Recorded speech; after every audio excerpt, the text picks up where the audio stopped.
মাথা নিচু করে থাকলে কিছুই বোঝা যায় না। মানুষ আমরা দুনিয়ার জীবনের এই ঘরে আবদ্ধ হয়ে যেভাবে সংসারের দিকে তাকিয়ে আছি, স্ত্রী পুত্র সংসার রাজনীতির দিকে যেভাবে তাকিয়ে আছি, মনে হচ্ছে আমাকে কে সরায়, আমাকে কোনোদিন পৃথিবী থেকে কেউ সরাতে পারবে না। কিন্তু একবার যদি জানলা খুলে দেখি তাহলে দেখবো ছোট্টবেলার সেই স্মৃতি নাই, যৌবনের সেই যৌবন নাই, কাঁচা দাড়ি নাই, কাঁচা চুল নাই, সব পেকে গিয়েছে। আস্তে আস্তে আমার যৌবন হারিয়ে গেছে। আয়নার দিকে তাকানোর সঙ্গে সঙ্গে মনে হবে আমি তো অনেক দূর চলে এসেছি, আমি তো অনেক দূরে চলে এসেছি। আমি তো আগে বাপ বলতাম, এখন তো আমাকে বাপ বলছে। আমি তো আগে দাদা বলতাম, এখন তো আমাকে দাদা বলছে। তাহলে কত দূর আমি চলে এসেছি। হয়তো আর বেশি দিন নাই, সেদিন আমি কি নিয়ে যাব? আল্লাহ তাআলা বলছেন, যাবা, তোমার নেওয়ার জিনিস আছে। বান্দা, সেদিন তোমার জিনিস হলো কুল্লু মান আলাইহা ফান ওয়া ইয়াবকা ওয়াজহু রাব্বিকা যুল জালালি ওয়াল ইকরাম।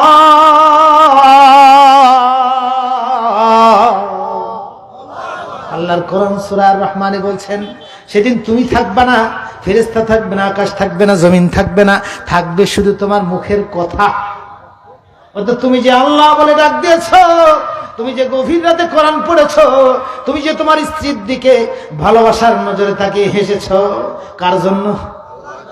মানুষকে দেখায় ভালো আচরণ আর একা ঝগড়া, এটা নয়। মানুষ দেখার প্রবণতা একদম মন থেকে মুছে ফেলতে হবে। মানুষ কি বলে বলুক, আপনার টার্গেট থাকবে আল্লাহ কি বললো না বললো, এইটাই। আল্লাহ খুশি না বেজার, তাহলে এইটা আপনার থাকবে।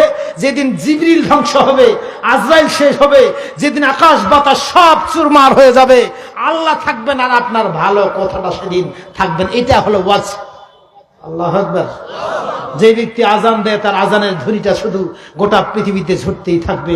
যে ব্যক্তি আল্লাহু আকবার বলে নামাজ পড়ে, আল্লাহু আকবারের শব্দটা আল্লাহর সামনে ঘুরতেই থাকবে।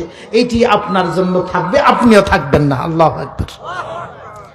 তাহলে আপনার মুখের আওয়াজটা, ভালো কথাটা, ভালো কাজটা কত বড় দামি। 3 দিন পর্যন্ত না খেয়ে আছে, স্ত্রীর কাছে যাবে কেমনে? সন্তানগুলো না খেয়ে আছে, মনে আছে বোধহয় বাড়িতে ফিরছেন না, আজকে ব্যাগ খালি নিয়ে যাব কেমনে, কি জবাব দিব? কারণ স্ত্রীর বকা কি জিনিস যার বউ আছে ওই জানে। একটা খরচ যদি 3 দিন পর্যন্ত মনে না রাখে, চতুর্থ রাতে আর ঘুমাবার শখ যেন না করে। ঠিক যারা করছেন না ভালো করে টেরবে, ওটা উনি কেন সবাই জানে। হ্যাঁ, সবকিছু আমার তোমার মনে আছে, আমি একটা খরচ বাজাচ্ছি, এটা তোমার আমার আনার মনে নেই। এটাই হলো বাস্তব। আরো যদি চাইল না আনে, বাড়িতে খাওয়া নাই, খাওয়া শুধু নাই নাই নয়, 3 মাস পর্যন্ত আগুন জ্বলে নাই চুলায়, তার মানে হলো খিজুর আর পানি খেয়েছিল, আর পরের 3 দিন খিজুরও নাই, কিচ্ছু নাই, তাহলে কি অবস্থা? খালি বেগে গেলে কি অবস্থা হবে? এমন মুহূর্তে তিনি আসছেন, আসেন না, আসতেন, আসেন না। প্রথম দিন চলে আসলেন, বললেন যে খাওয়ার পাই নেই, স্ত্রী কিছুই বললো না। দ্বিতীয় দিন বললো যে আজকে তো পাবা, দ্বিতীয় দিনে কিছুই পাইলো না। তৃতীয় দিন কি অবস্থা হবে বলেন তো? লোকটা যে মানুষের কাছে চাইতে যাবে, চাওয়ার জন্য তো একটু শক্তি দরকার, এই শক্তিটুকু হারিয়ে ফেলেছেন। সারাদিন কোথায় ঘুরেছেন, কিছুই পান নাই, খালি বেগে আসবে আসবে না। মায়া তো কম, স্ত্রীর মায়া, মায়া সন্তানের মায়া।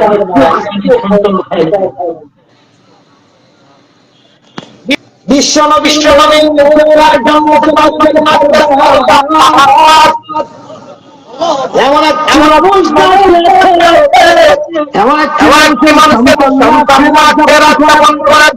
পৃথিবীর বুকে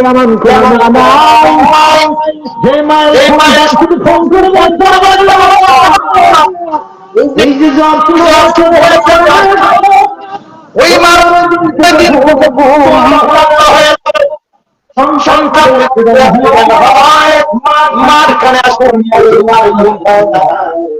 সন্তান যদি যে আমার ওই মা হয়ে যায়,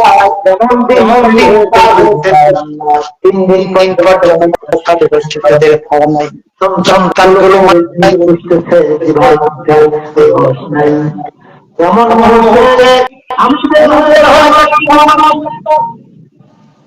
3 দিন পর্যন্ত হয়ে আছে, তৃতীয় দিনের দিন না।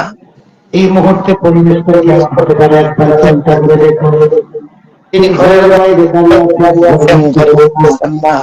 হঠাৎ করে লক্ষ্য করলেন জানলা খুলে হযরত ফাতিমাতুল কুবরা দেখে ফেলেছেন যে মানুষটি আস্তে আস্তে আসতে যাচ্ছেন। লক্ষ্য করলেন ব্যাগ যেভাবে দিয়েছে সেভাবেই হয়তো রয়েছে। বেগের মধ্যে কোনো কৃমি বুঝতে পেরেছে। চিন্তা করলেন এই মুহূর্তে আসতে না স্বাভাবিক ধরে নিয়েছে এবার আবার আগে হবে অথবা আমি একটা কেমন করে দেখাবো। হযরত ফাতিমাতুল কুবরা পুলিশের সমস্ত কষ্ট হচ্ছে বেরিকে একটা মুচকি হাসি দিলেন, অর্থাৎ তাকে বুঝিয়ে দিলেন যে আমি সন্তুষ্ট না। হাসি দেখে তিনি ঘরের ভিতরে চলে আসলেন। তিনি বললেন, স্বামী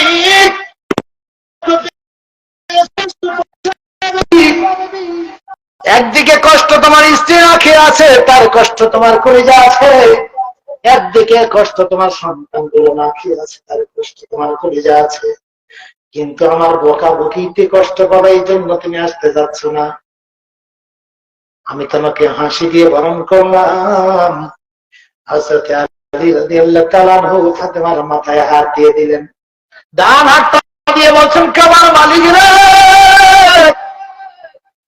তোমার মুখের হাসিতে আমার কলিজার যত কষ্ট দূর হয়েছে, আমার না খাওয়ার কষ্ট আমি ভুলে গেছি মালিক। স্ত্রীর মুখের হাসিতে স্বামীর যে কলিজার কষ্ট দূর হয় সেদিন তিনি ব্যক্ত করে বলছেন, মালিক আমার ফাতেমার হাসিতে আমি এত সন্তুষ্ট হয়েছি, আমি তার মাথায় তোমার হাত দিয়ে তোমার দরবারে দোয়া করলাম, সমস্ত নারীদের বেহেশতের সরদার তাকে বানিয়ে দিও। মালিক শুধু এর উপর খুশি নয়, কিয়ামত পর্যন্ত যত মুমিন মুমিনা নারী তাদের স্বামীর কষ্টের মুহূর্তে মুখের হাসি দিয়ে তাদের কষ্ট দূর করবার জন্য, আল্লাহর সন্তুষ্টির জন্য নিজের কষ্ট চেপে রেখে তাকে হাসি উপহার দেবে, ওই জান্নাতের মধ্যে ওই নারীটিকেও তুমি দাখিল করে দিয়ে দিও। দুনিয়ার বুকে একজন মা এই কথাটা শুনলে ওই সংসারের মধ্যে আর কোনদিন অভাবের কারণে ঝগড়া হবে না, ঈদের দিনে কাপড় না কেনার জন্য কোনদিন ঝগড়া হবে না, খাওয়া না আনার জন্য কাপড় না কেনার জন্য কষ্ট হবে না। আমি বলতে চাই যে আমি আমার জমির জন্য আমি ত্যাগ স্বীকার করতে রাজি আছি, আমার সন্তানের কষ্টের জন্য রাতের ঘুম হারাম করতে রাজি আছি, ঠিক না দেখছি? জমিতে চাষ করতে হবে এজন্য ফজরের সময় উঠতে রাজি আছি, ঈদের বাজারে পরপর 3-4টা রাত ঘুম হয় না, ব্যবসা যারা করে রাজি আছে, তার কারণ লাভ আছে। আর একটা হাসি হাত দিলে যদি জান্নাত পাওয়া যায়, এমন কোন বুদ্ধিমান মা নাই যে আজকের আলোচনা সে থেকে এটা গ্রহণ করবে না। শুধুমাত্র আফসোস করবো ওই বোনেরা, শুধুমাত্র আফসোস করবো ওই নারীরা যার স্বামী দুনিয়াতে নাই, যদি তাদের আফসোস আসে, ওই আফসোসের কারণে যদি ওই স্বামীর জন্য দোয়া করবে, আল্লাহ রাব্বুল আলামিন তাদেরকে ওই মর্যাদা দান করবে। আসুন ভাই, আল্লাহ রাব্বুল আলামিন বলছেন, দুনিয়ার মানুষ তুমি শুনে রাখো, ইয়ালামু আন্নামাল হায়াতুদ দুনিয়া লাইবুন ওয়া লাহু ওয়া জিনাত ওয়া তাফাখুরুন বাইনাকুম ওয়া তাকাসুরুন ফিল আমওয়ালি ওয়াল আওলাদ কামাসালিল গায়সি আজাবাল কুফফার নাবাতুহু সুম্মা ইয়াহিজু ফাতারাহু মুসফাররান সুম্মা ইয়াকুনু হুতামা ওয়া ফিল আখিরাতি আযাবুন শাদীদ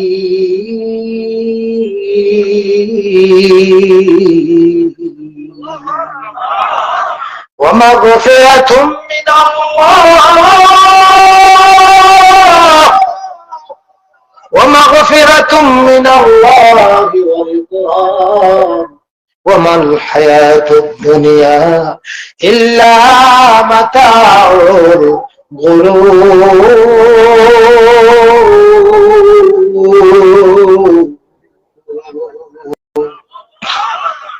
আমার ভাইরা, যদি 500 টাকার কম্বলকে 50 টাকা দেয় খরিদ্দার, কম না বেশি? বেশি বেশি সবাই গাড়ি করবে। 10 কেজি মাছের দাম যদি ধরে 50 টাকা, খরিদ্দারে আসবে, পারাপারি করবে। যদি দাম কমায় দেয়, কাস্টমার বাড়ে যায়, ঠিক না ঠিক? আমার ভাইরা, ওই জান্নাত বিক্রি করবার জন্য আলিমেরা যখন আসে, কোনো টাকা চায় না, পয়সা চায় না, শুধু দিতে চায়। তারপরেও বক্তার মাইক বন্ধ করে দেওয়া হয়, তারপরে বক্তার কণ্ঠ বন্ধ করা হয়, তারপরেও বুলেটের গুলি দিয়ে ইমানদারের কলিজা ঝাঁঝরা করা হয়। আমরা এমন ব্যবসায়ী, এমন ফিরিওয়ালা, এই ফিরিওয়ালার মাল তো কেউ নেয় না, ফেরিওয়ালাকে দরদর করে তাড়িয়ে দেয়, এমন দৃশ্য দেখি না। আমার ভাই, আল্লাহ রাব্বুল আলামিন বলছেন, দুনিয়ার মানুষ কোরআন তোমাদের কাছে উপহার দিয়ে তোমাদেরকে জান্নাত দিতে চাই, তোমরা একবার দুনিয়ার জীবনটা কি একবার জেনে নাও। বলেন তো, আমার সামনে যেটা আছে এটা কি? এটার কি সত্য চিনেন? এই যেটা আছে এটা কি? আল্লাহ রাব্বুল আলামিন বলেন, তোমার জীবনটা কি তুমি কি চিনো? দুনিয়ার মানুষ মাইক চিনলাম, ওই যে রেকর্ড হচ্ছে ভিডিও, ওইটা চিনলাম, বাড়ি চিনলাম, গাড়ি চিনলাম, সবতলা ঘর চিনলাম, রাজনীতি চিনলাম, নেতা চিনলাম। আল্লাহ রাব্বুল আলামিন বললেন, বান্দা তুমি যে হাঁটতেছো, তুমি তোমাকে চেনো না। কি অবাক ব্যাপার, যে নিজেকে চেনে না সে বাকি যে চিনবে না, এটাই ঠিক। গোটা দুনিয়া সবকিছু দেখলাম, কিন্তু চোখ নাই, কি দেখেছি? তোমার চেনার দরকার নেই। আল্লাহ বলছেন, তুমি কি চেনো? তুমি কে? তোমার জীবনটা কি তুমি কি বুঝো? আল্লাহ তা বলছে, শুনো, ইয়ালামু আন্নামাল হায়াতুদ দুনিয়া লাইবুন ওয়া লাহবুন ওয়া জিনাতুন ওয়া তাফাসুরুন বাইনাকুম ওয়া তাকাসুরুন ফিল আমওয়ালি ওয়াল আওলাদ কামাসালিল গায়সি আ'জাবাল কুফফার নাবাতুহু সুম্মা ইয়াহিজু ফাতারাহু মুসফিরান সুম্মা ইয়াকুনু হুতামা ওয়া ফিল আখিরাতি আযাবুন শাদীদ।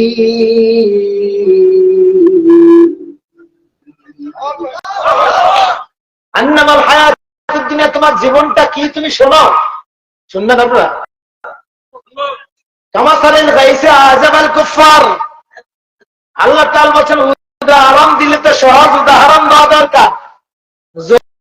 যৌবন কি এটা বোঝাবার জন্য যদি যুবক থাকে তাহলে বোঝা যাবে। চেয়ারম্যান কি, যদি চেয়ারম্যান থাকে তাহলে বোঝানো যাবে, কি ঠিক না? আল্লাহ বলছেন, তোমার জীবন কি তুমি কি চেনো না মানুষ?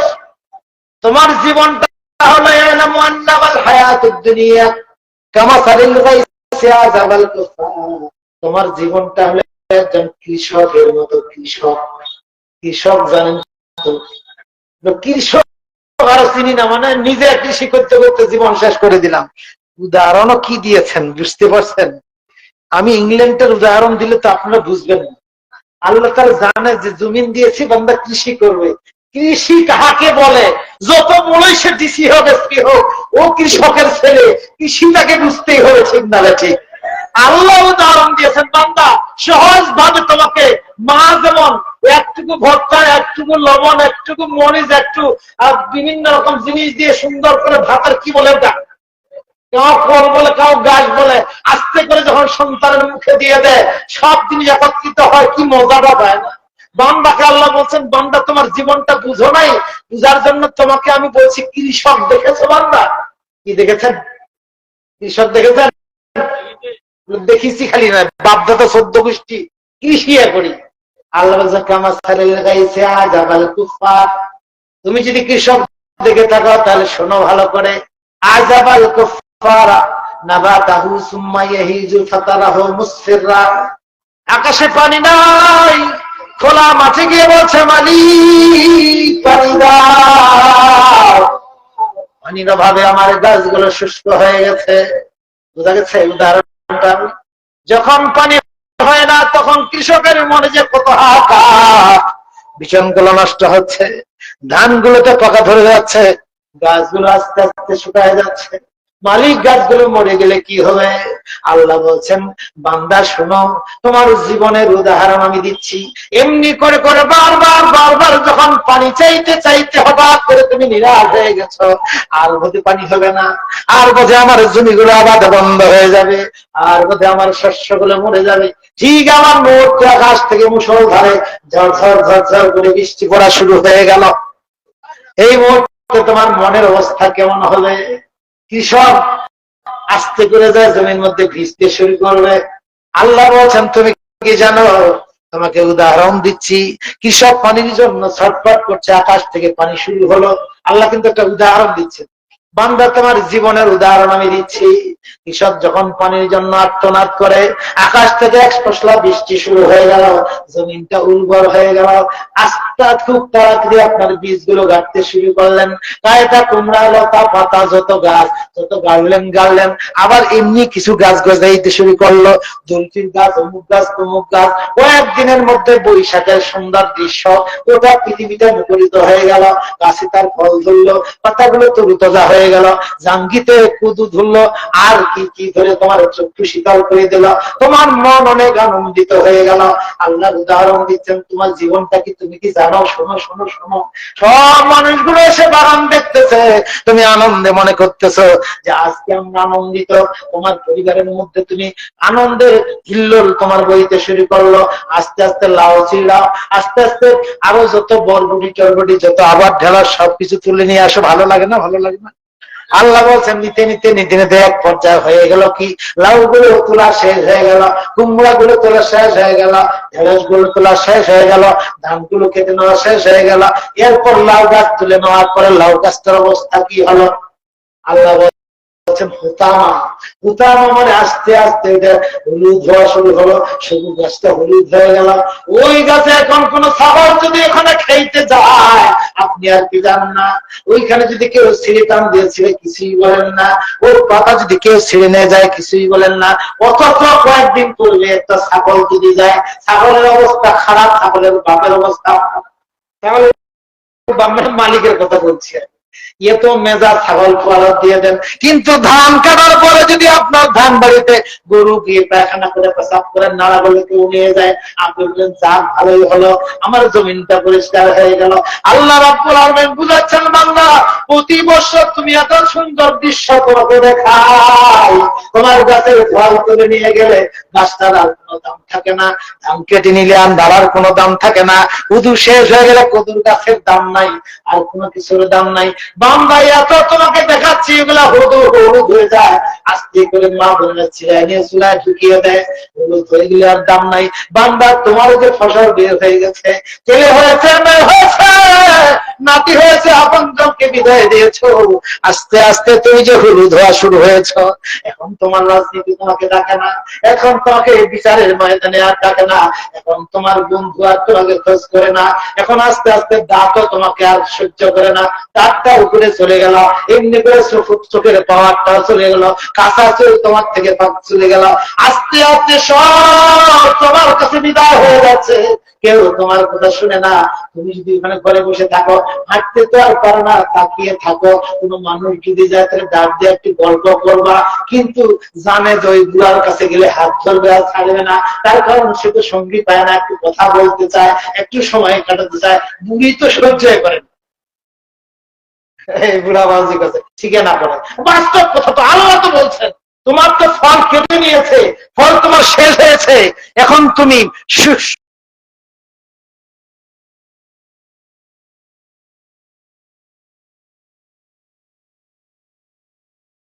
ওই পৃথিবীর মানুষের কাছে এগুলোর দাম নাই, তোমার আস্তে আস্তে দাম হারিয়ে গেল। বান্দারে, যেই সন্তান তোমাকে ছাড়া চলতো না, যেই সন্তানকে বাজারে, যে স্ত্রী তোমার ছাড়া এক রাত পার হতো না, যে তোমার রাজনৈতিক নেতার মঞ্চ একদিন ছাড়া মঞ্চটা পূর্ণ হতো না, কেউ তোমাকে ডাকে না, এখন তোমাকে সবাই ছুড়ে ফেলে দিয়েছে। বান্দা, তোমার চোখ দিয়ে এখন পানি পড়ে, ময়লা পড়ে, তোমার নাক দিয়ে ময়লা পড়ে, এখন আর তোমার কাছে কেউ আসে না। এই মুহূর্তে তোমার রব বলছেন, তুমি শুধু বিছানায় একবার শুধু আল্লাহ বলে যদি ডাক দাও, তোমার বান্দা বলে যায় নাই, তোমার বান্দা তোমার ডাকে সাড়া দিয়ে তোমার কাছে হাজির হয়ে যাবে। ওয়াইদা সালাকা ইবাদি আন্নী ফাইন্নী করিব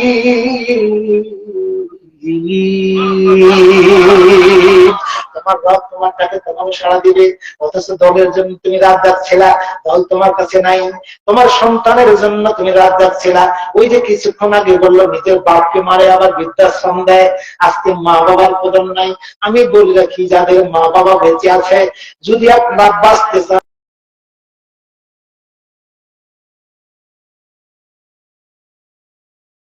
আপনাকে দোয়া চাইতে না হয় যেন আপনার জন্য দোয়া করে। মায়ের দোয়া কি জিনিস, বাবার দোয়া কি জিনিস। যদি আমি ওয়াজ করি 3টা ঘন্টা লাগবে আমার সঙ্গে একান্ত বসে আপনি কিছুক্ষণ যদি এই ব্যাপারে কথা শোনা, আমার বিশ্বাস যে আপনি মা বাবাকে আর অসন্তুষ্ট করবেন না। সেই দিন একজন মা আমার কাছে একান্তে আমার কাছে বোধায় আসছে আমার দেখা করার জন্য, চোখের পানিগুলো পড়তেছে আর বলতেছে, বাবা আপনার মাদ্রাসায় আমার ছেলে আপনার মাদ্রাসায় তার ছেলেকে দিয়েছে হাফিজ বানাবে, কত শখ কত কষ্ট করতেছে, আমার সন্তানকে শুধু এতটুকু বুঝাবেন, আমার সন্তান আমার সঙ্গে কথা বলে। মার যে কত কষ্ট, মা ছাড়া কেউ বুঝে না। আপনার সন্তান যদি বাপ না বলে আপনাকে, এই কষ্টটা পৃথিবীর কোনো ভাষা নাই বলার। আমার ভাইরা, যদি আপনি আখিরাতে জান্নাত চান, দুনিয়াতে সম্মান চান, মা বাবা যাদের বেঁচে আছে, মা বাবাকে যেভাবেই পারেন সন্তুষ্ট করবেন। একটা কথা বেশি বলবো না। 2 নম্বর হলো, যদি বেঁচে না থাকে তাদের জন্য দান করবেন আর দোয়া করবেন, রব্বির হামহুমা কামা রব্বায়ানি সগীরা। একজন বাবা, এই সূরার মধ্যে আলোচনা আসছে, এই সূরা হাদীদে কথা যখন চলে আসবে, একজন বাবা বলতেছে, আল্লাহ একটা মাত্র সন্তান দিয়েছিল, বড় আশা করে সন্তানকে ভালো বানাইতে চাইলাম, কিন্তু লক্ষ লক্ষ কোটি কোটি টাকা থাকবার কারণে ওই জমিদার মানে গোটা এলাকার বাদশা, সে এমন জমিদারি তার রয়েছে, একটা মাত্র সন্তান একটা হলে কিন্তু বেপরোয়া হয়। এই সন্তান মদ খাইতে শুরু করলো, শুধু নিজে মদ খায় না, দামি দামি মদ বন্ধুদেরকে ডেকে আসর জমায়, সারা রাত মদের আসর চলে, সারা রাত সেখানে নাচ চলে, গান চলে, এই আনন্দ করতে করতে এ যৌবন পার করে দিচ্ছে।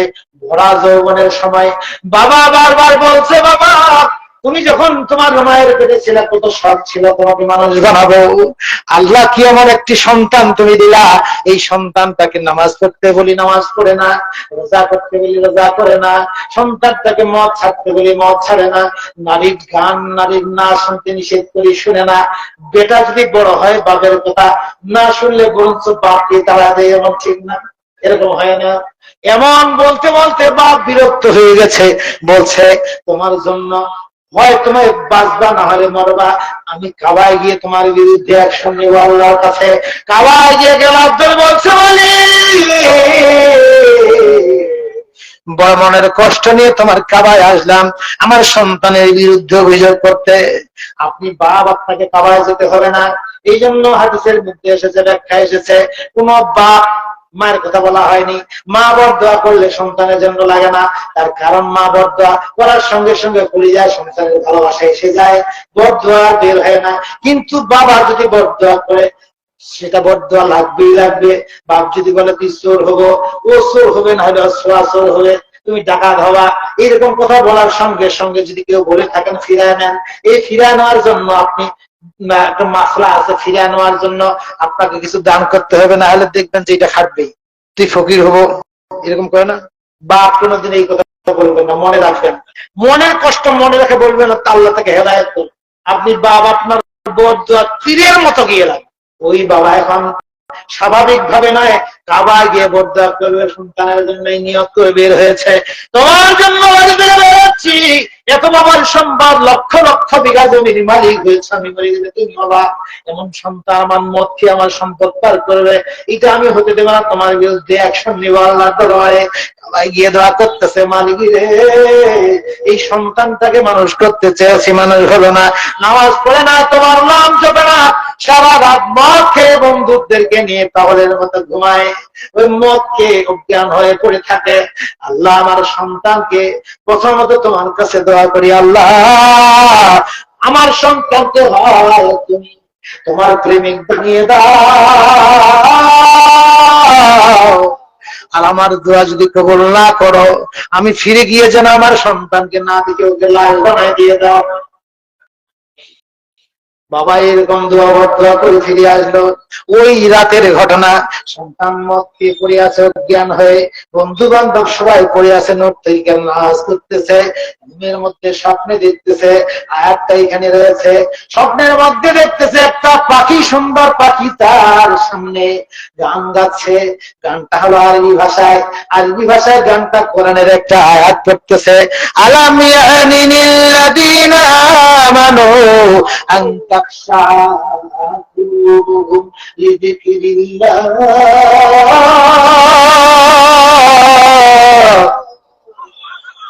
আলাম ইয়ানিনিল লাযীনা আমানু, ও ঈমানদার, এখন তোমার ঘুম ভাঙে না? আল্লাহু আকবার। আমাদের কিন্তু ঘুম ভাঙে না, ঝগড়া চলছে ঘুম ভাঙে না। ঝগড়া চলতেছে, রাতে যে মরতে পারি, স্বামী স্ত্রী ঝগড়া করতেছে, ঘুমে যে মরতে পারে, এই ঝগড়ার ঘুম ভাঙে না।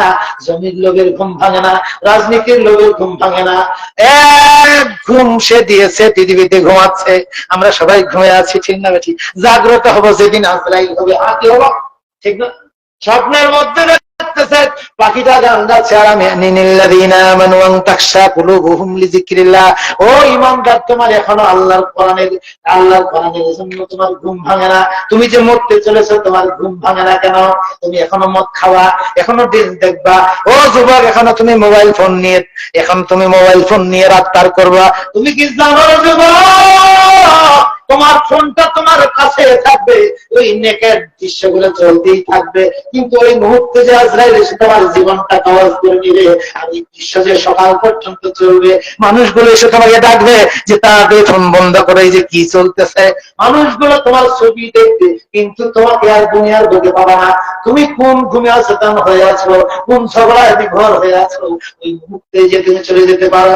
যুবকের ঘুম ভেঙে গেল, পাগলের মতো দাঁড়িয়ে আল্লাহু আকবার বললাম, একটা পাখির মুখে আমি কি শুনলাম। তোমার কি এখনো ঘুম ভাঙে না? আল্লাহর জিকিরে তোমার কলিজা এখনো ঠান্ডা করবা না? আল্লাহর স্মরণে তোমার এখনো রাজনীতি চালাবা না? আল্লাহর দেওয়া জীবন ব্যবস্থা নিয়ে তুমি পরিবার চালাবা না? তুমি কোন ঘুমে পাগল হয়ে আছো? জাগ্রত হওয়ার সঙ্গে সঙ্গে পাগলের মতো দৌড় দিয়ে দিলা, ওই যে বের হয়ে গেল বাবা, এসে আর দেখতে যে ছেলে নাই, বন্ধুরা আছে, কি ব্যাপার, মদের বোতল গুলো ভেঙে চুরমার হয়ে আছে, চোখের পানি তুমি করলো, মনে করলো হয়তো বা বোতল থেকে বোঝা যায় আমার দোয়া আল্লাহ কবুল করেছেন, সন্তান হারাও, কিন্তু মদের বোতল তো ভেঙে যাওয়ার কথা নয়, ওই গান বাজনার ঢোল গুলো তো ভেঙে যাওয়ার কথা নয়, ওই দাসবাসী ওই বন্ধুদের আঘাত থাকার কথা নয়, ওদেরকে পিটানি দিয়ে সে বিয়ে হয়ে চলে গেছে। একাধারে 12 বছর পর আল্লাহ নবীর যত হাদিস আছে, সব হাদিস গুলো কোরআন মুখস্থ করে বাড়িতে এসেছে। পৃথিবীর মধ্যে সবচেয়ে বড় মুহাদ্দিস আব্দুল্লাহ বিন মুবারক। আমার ভাইরা, যুবকেরা, একটি মানুষ যদি সিদ্ধান্ত গ্রহণ করে, বেশি দিন লাগবে না। এখনো মরি নাই, আজরাইল দেখি নাই, এখনো সুস্থ আছে, প্যারালাইজ হয় নাই, এখনো কথা বলার শক্তি আছে, জবানটা বন্ধ হয় নাই, এখনো শুনতে পাই, গানটা বদল হয় নাই। এই মুহূর্তে আর গানের জন্য কাউকে ব্যবহার করি না। এই চোখ দিয়ে করোনার দিকে তাকানোর জন্য ব্যবহার বন্ধ করে দিই, এই চোখ দিয়ে খারাপ দৃশ্য ব্যবহার বন্ধ করে দিই। এক রাতের মধ্যে যদি আপনার আল্লাহর ওলি হবেন না, এর কোন অনিশ্চয়তা আছে নাকি? সুতরাং এখনো আমাদের সময় আছে। আমরা এই মুহূর্ত থেকে যদি আল্লাহর বান্দা হওয়ার জন্য সিদ্ধান্ত নেই, যে আমরা হলাম ওই রকম আকাশ থেকে বর্ষণের পানির মতো আমাদের হায়াত, যতক্ষণ পর্যন্ত গাছটা তাজা হবে ততক্ষণ পর্যন্ত আমাদের দাম, আর যখন আস্তে করে ফলগুলো কেটে নেওয়া হবে আর কোনো দাম থাকবে না। এখন কার ফল কত কাটা গেছে, এই অবস্থা 40 পার হলে এই অবস্থা শুরু হয়। আল্লাহ রাব্বুল আলামিন বলছেন, যখন তুমি শুষ্ক পাতার মতো হয়ে যাবা, আর দাম থাকবে না। ওয়াফিল আখিরাতি আযাবুন শাদীদ।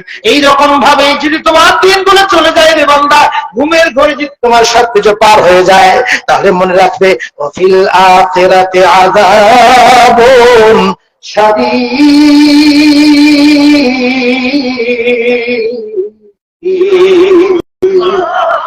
আখিরাতে কঠিন শাস্তি আছে, ওই দিন মরলে বুঝতে পারবা, ওই শাস্তির আলোচনা আসবে না। এরপরে আল্লাহ বলছেন, যালিকা মাতাউল হায়াতুদ দুনিয়া, এই দুনিয়ার সন্তান হলো অল্প দিনের, দুনিয়ার বাড়ি হলো অল্প দিনের। তুমি যে 7 তলা ঘরটা করতেছো, তুমি কি জানো সামনের বছর একটা ভূমিকম্প আসতে পারে? জানো? কিন্তু ভিত্তিটা করার সময় একবার মনে করো না তোমার সন্তানটাকে তুমি নামাজের আদেশ দাও না, তোমার স্ত্রীকে যদি পর্দার আদেশ দাও না, তুমি কি জানো আজকে মারা গেলে বিগত দিনের যত পর্দা করে নেই তোমার উপর এর দায়িত্ব চলে আসবে। ও মা, সময় শেষ হয়ে আসছে, আপনার জান্নাত আপনার ঘরে। যুবক, তোমাকে যৌবন আল্লাহ তাআলা দিয়েছেন জান্নাতের জন্য, যাদের চক্ষু আছে এই চোখ দিয়েছেন জান্নাত কামাই করার জন্য, যারা আজকে ভোটে দাঁড়িয়েছে তাদেরকেও জান্নাত কামাই করার জন্য ওই পথটা দিয়েছেন, ওইখান দিয়ে সে জান্নাত যেতে পারবে। যার যেই দায়িত্ব ওই দায়িত্ব পালন করলেই যদি আল্লাহর কোরআন অনুযায়ী করে সেই জান্নাতে যেতে পারবে। ঠিক না? ঠিক। যালিকা মাতাউল হায়াতুদ দুনিয়া।